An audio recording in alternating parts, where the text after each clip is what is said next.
Thank you so much for joining the Manny Hall Show once again. I have as my guest Amari Jackson. She is the owner and founder of Growing Boundlessly. This organization is helping individuals all around the country, specifically where she is in the Illinois area. She is doing her thing. I was grateful that somebody exposed me to her by tagging her on the page when I needed some more folks to interview. So welcome, Amari. Thank you for having me today, Manny. You're welcome. You're welcome. So please tell everybody exactly what your organization stands for, what it does, what's your mission, all of that stuff. Okay, so my name, as Manny mentioned, is Amari Jackson, and I am a holistic wellness influencer. I influence individuals using my training as a therapist and coach to notice challenges that may be causing negative thought and behavior patterns and assist them into propelling it into abundant life. My passion is helping people live their best lives by assisting them in the cultivation of healing mentally, physically, emotionally through regular self-care practices. There's a common misconception that these processes are separate, but human beings are a culmination of all these things, and it is my belief that we should be healed holistically. Well, that's really awesome. So what gave you that spark, that passion to even get started in this area? So I am a trained therapist, but beyond that, I had some challenges in my own personal life in 2015, and my original goal was to just, be a regular therapist, seeing clients a 50-minute hour, and then I noticed that a lot of people, especially in the African-American community, there's a huge stigma behind counseling services, any type of healing practices that aren't based in, churches. So right. I wanted to spread the message to people that mental health and mental illness is quite normal. 1 in 3 people in the United States of America have suffered from symptoms or are diagnosable to have mental health-related issues. And I wanted to bring awareness to that to the African-American community and take the stigma away. So as opposed to me sitting in the office, talking to clients at, for a 50-minute hour, and I can only see about 6 people in a day without losing my mind, I thought that I would spread the message out broader to people and start offering live videos on my Facebook page about mental health and wellness-related topics, and just to bring awareness to, anybody can suffer from mental health-related issues. I myself have been diagnosed with anxiety and depression in the past, and I've done some very practical, everyday things to help me to overcome some of the challenges that I was having. So I started spreading the message more broad and have started doing speaking engagements, and I do a live video every Sunday on my Facebook page called Self-Care Sunday, where I talk about mental health and wellness-related topics, and I allow people to ask questions, and people submit questions to me or and ask me to talk about different topics, and I've fallen in love with it. That is amazing. And I definitely agree. There is this thing out there in the African-American community that, we shouldn't go get help from a counselor, a psychiatrist, a therapist, because at that point we have admitted that we have issues, which all of us do. And so it's kind of strange that people think that you're walking around here with no issues, because everybody has something. And I just really wish it did not exist, but I love the practical things that you are doing to try to bring down that barrier. Thank you. Yes, I think that the huge thing for me is that I want people to realize that there are everyday people. Mental illness does not look like going to a psychiatric hospital or running in the street screaming. It doesn't look like that all the time. Mental health looks like not being able to get out of bed to go to work every day, or struggling with relationship issues and not really understanding how it's connected to your past and your childhood, and not understanding that exercising, eating healthy, and drinking water and doing practical everyday things can help to turn your mental health around significantly. So I wanted to offer that to people, and, not that exercise isn't great for weight loss, but when I started exercising, I used it as a tool to help my mental health, and the weight loss was a side effect. So wow, that's awesome. About those type of things. So Yeah. I like that though. Would have never thought to look at it in that way, but your mental health is so much more important sometimes than even your body, because you can have a great body, look amazing, but then you are jacked up mentally. Exactly. And so, Amari, I also want to touch on for a minute the piece you talk about in relationships. Mhm. Now, from what you see on my Facebook and Instagram, that's like my area. Like, I love to help individuals and relationships. Now, aside from that, my company actually helps organizations, entrepreneurs really get their business together, and we have a media platform that we will manage your YouTube page for you and make sure you got video content that's really good and reliable for your customers and clients to see. But for me, my personal goal is to help individuals in our relationships. I really have an understanding that even for us to grow our businesses as entrepreneurs, you got to hone in on those relationships.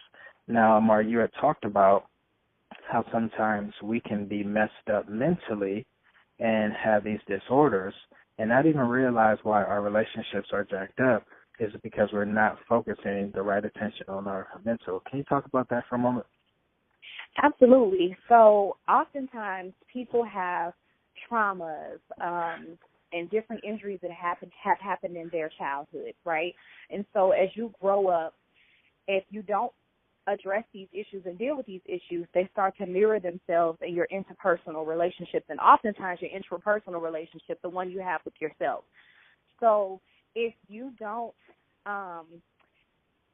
if you've been in situations where you weren't able to trust very early on, like in your childhood, that'll translate into your relationships in adulthood, and not just romantic ones, friendships, business relationships, in all of them. And I feel like oftentimes people hinder themselves from building closer relationships with people because they don't really understand where those trust issues lie and where they began. So I oftentimes try to highlight to people to dig a little bit deeper and not just stay on the surface level of what's happening with you right now, but why is your worldview the way that it is? And oftentimes it's rooted in your childhood and the traumas that you experienced and the relationships that broke apart and all of these things. So I try to highlight that when I talk with people and tell them, look a little bit deeper and see where the root of these issues began. That's really good. And I read this book called The Singlehood Phenomenon, probably close to eight years ago now. And it talked about when we experience pain, later on, after that one significant event happened, if anything closely relates to that same pain, we'll go right back there in our mental state. And it's almost like we're experiencing it again for the first time. Yes. It's in counseling land, we call that post-traumatic stress disorder, where you reimagine an event that caused you pain and caused you trauma. Something as small as like smelling the food that was prepared at the time when you were hurt currently can send you right back to that moment. So your mind and your body physically is, in the present, but that trigger kind of sets you back to the past. And so it's quite a huge phenomenon, and how people can overcome things like this is by going and seeing qualified mental health professionals to help them unpack that trauma. And I'm not pro or against anything, but I feel that sometimes people do need to seek, medication in order to help them to get over that hump. But medication is, a Band-Aid. You can't just take a medication and not go and actually do the actual work, because if you ever stop taking that medication, all of those things flood right back to you. So I feel that people, therapy and medication in conjunction has the highest outcomes for healing for people. So, yeah. Yeah, that's good. Maria, I definitely love the wealth of knowledge and wisdom that you have for this particular subject. Now, take us down the road of you saying, I want to be an entrepreneur. I want to kind of do my own thing, really be able to help the kind of clientele that I want to help. Let's talk about that. So there's a lot of reasons why, and I think people have this misconception of entrepreneurship that you just don't want to listen to other people or be told what to do, and that's not necessarily it, right? Because you're still being told what to do. You still have clients, people you've worked for. You still are being told what to do and following instruction. But for me, it's because society's managed care system kind of structures the way we treat people, right? So if you are, even if I was a therapist in private practice and I'm billing through insurance, they want you to treat people a certain way, right? But when you work for companies, you're getting it from both ends. So a company has a view of how they feel things are best to work with clients. And that's fine. Oftentimes it's absolutely correct. But then there are times when there's a disconnect where you know that the way that you could treat your clients, if you didn't have bureaucracy issues hanging over your head, then you would have better outcomes with your clients. And so for me, entrepreneurship is me wanting to do things in a way that will have the best outcomes for my clients, but also allows me to have the freedom and flexibility to have balance in life. Because in my field, we don't typically make a ton of money right out the door, right? And that's not necessarily the goal. The goal is to be able to live a life where I'm able to sustain myself, to live a fulfilling life, but also provide healing and help to people and be compensated fairly and to feel that my input and my knowledge is being used productively. So sometimes companies have a vision of what they want and how they want it to be done, and sometimes it's inundated, it's antiquated, it's been done this way for 25 years, and I'm a new and up-and-coming therapist and health coach, and so there I have some innovative and exciting new ways to treat people and to do things, and sometimes companies aren't quite ready to transition on that way. So entrepreneurship is the only way that I can grasp hold to the way that I think things should be done for our millennial population especially. I love that. Now, it definitely sounds like, Amari, that you are trying to not only make a difference but leave a legacy. And yes. Can you talk about what the difference is between those two things, about making a difference in somebody's life right then and there versus leaving a legacy where they will always be able to remember you or what you taught them in order to break through what they were going through? Yes. So for me, making a difference in someone's life, not that it doesn't help, but I feel like sometimes making a difference in a person's life can be a very temporary thing. Like it's in that moment. Okay, you've made a difference by coming and speaking to us and telling us about mental health, but what are the tools that you're giving me to pass down to next generation so that they don't suffer from the same issues that I'm presenting before you?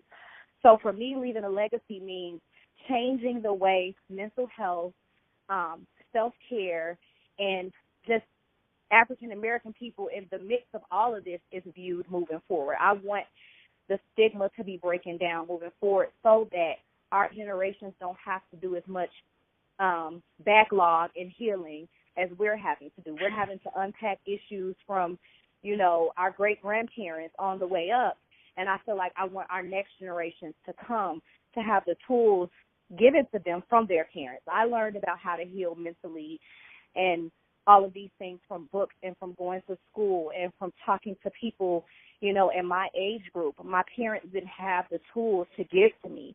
So I want to leave a legacy so that moving forward, people are born knowing how to cope when they're stressed or knowing how to cope when they're in a period of anxiety or depression, as opposed to having to literally peel themselves off of the ground and start over.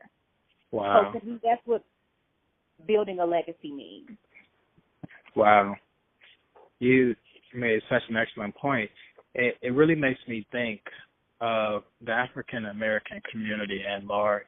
And, Amari, I know you can't answer this in its totality, but how do we get to this point where we stuff all of our pain and you go from generation to generation where nobody's taught how to heal the proper way? How did we get to this point?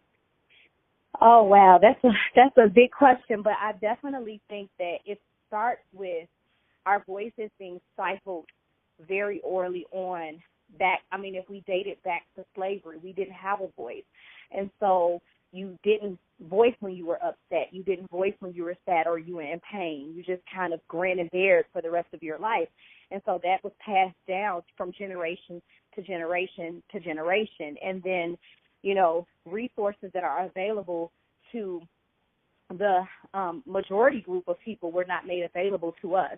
And so now that society has become a little bit more open-minded, and I'm using that term very, very loosely because this is 2018 and we're still Africans in diaspora in 2018. So I feel that it's taken for us to start taking a stand, and for people like myself and other mental health professionals to say, this does not have to be the way that we continue doing these things. You can actually talk about your feelings. And I've actually seen people have no recollection of what they're feeling. Like they cannot put words to how they feel because they've never been taught to use these words. So it started when we didn't have a voice, when we were robbed of our ability to heal in very traditional ways. All of our customs were robbed from us. So it started there, and now it's been passed down all the way through generations. And I feel like our millennial population has kind of figured out ways to bring some of those customs and healing practices back. And I love seeing it. And I think that it's important that we keep in mind that our ancestors weren't doing anything wrong. They were doing what they were conditioned to do. And now we have the ability to switch and change that. Now, you talked about the African diaspora as well. Do you think that there's any way at this point where we are where that can be shifted? Oh, you know what?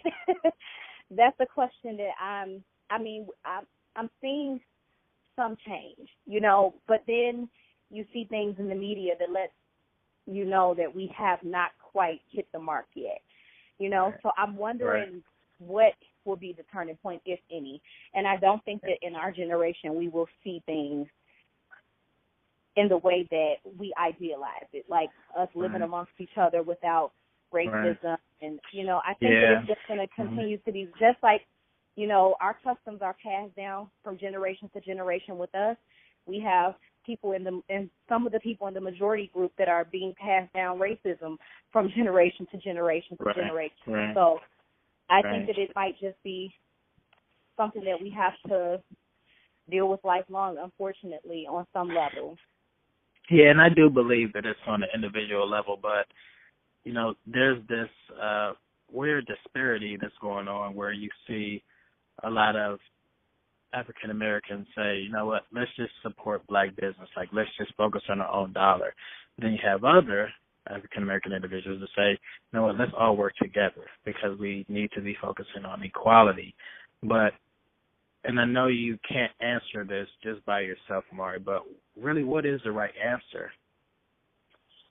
I feel like that's, you know, for me personally, I feel that because the way society is structured, it's going to take a long time before we have an individualized community of resources that we can tap into where we would never have to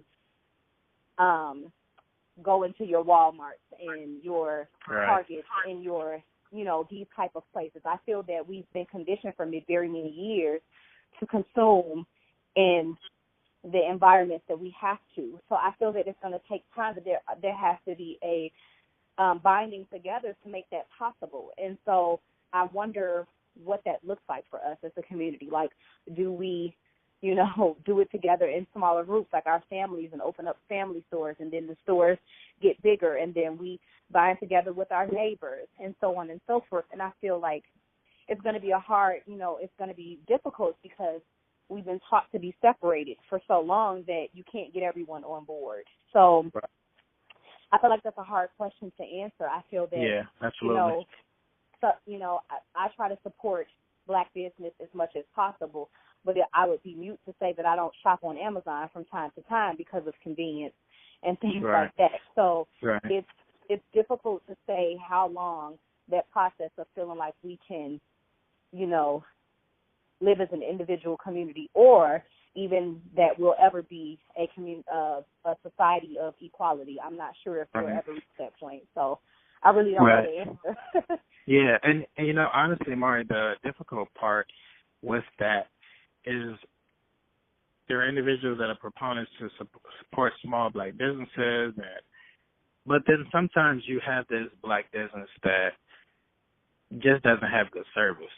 And it's easier, more convenient, more cost-effective, and a better customer experience all around to go with this white American business, this Arab business, this Asian business. And then you'll see some Blacks that get upset at that, like, well, no, you still should have supported him. Like, yeah, but I had bad service with him. And I don't want to work with him, nor do I want to recommend him to anybody. Exactly. So I think as a community, that's definitely an issue, and that's something that needs to be addressed and worked upon. And I feel like there's room for growth, you know, and if people are willing to hear, you know, feedback, okay, this is what I did not like. I feel like a lot of times what happens is that we go and we buy something from a Black-owned business and our service was horrible and we never give them feedback on how they can improve. We just decide we're not shopping there anymore. We're not doing things there anymore. But instead, you can say, I don't plan to do business with you moving forward. However, this is what my experience was like, and this is how I feel that I would have liked the experience to go, so that people have room for adjustment. So I feel like oftentimes we shut down. We say we're not shopping with them anymore. We, you know, call our friends and tell them. We, you know, write on Facebook and Yelp a review, and we just never talk about what you would have liked that experience to be like. Exactly, because they need that feedback. Absolutely.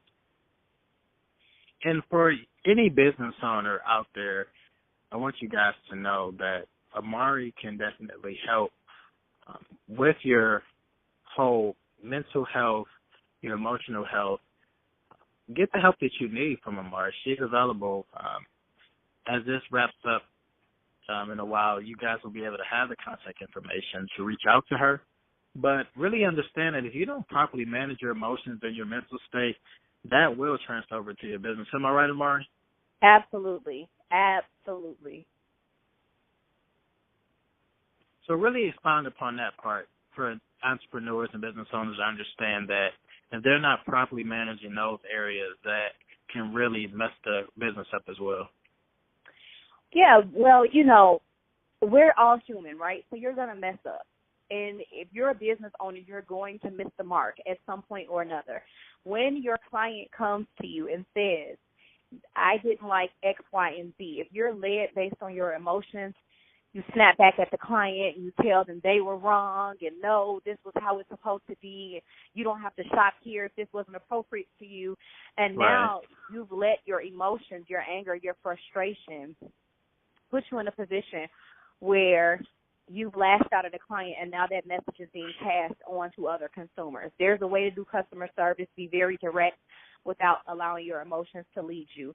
And also, if you're suffering from anxiety, depression, bipolar disorder, different things, if you're not getting the help that you need, you're not working at your best capacity. So you're missing things. You're not taking care of your back end. Your back of the house is not looking good. You know, you have everything looks beautiful on the outside, but then you're having structural issues going on in the background because you're not taking care of your mental health. So it translates in both areas. You know, you can't lash back out at clients or, you know, perpetuate whatever issues you have going on to your clients.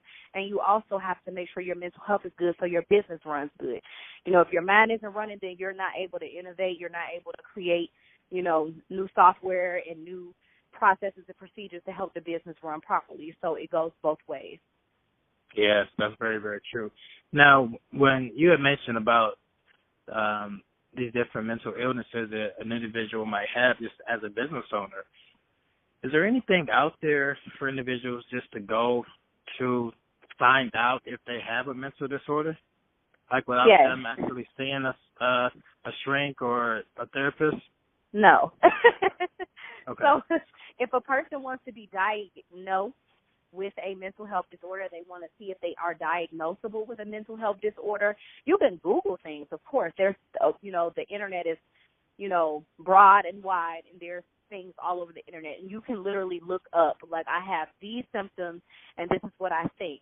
But mental health occurs on a spectrum, right? And so mental health disorders can mimic others.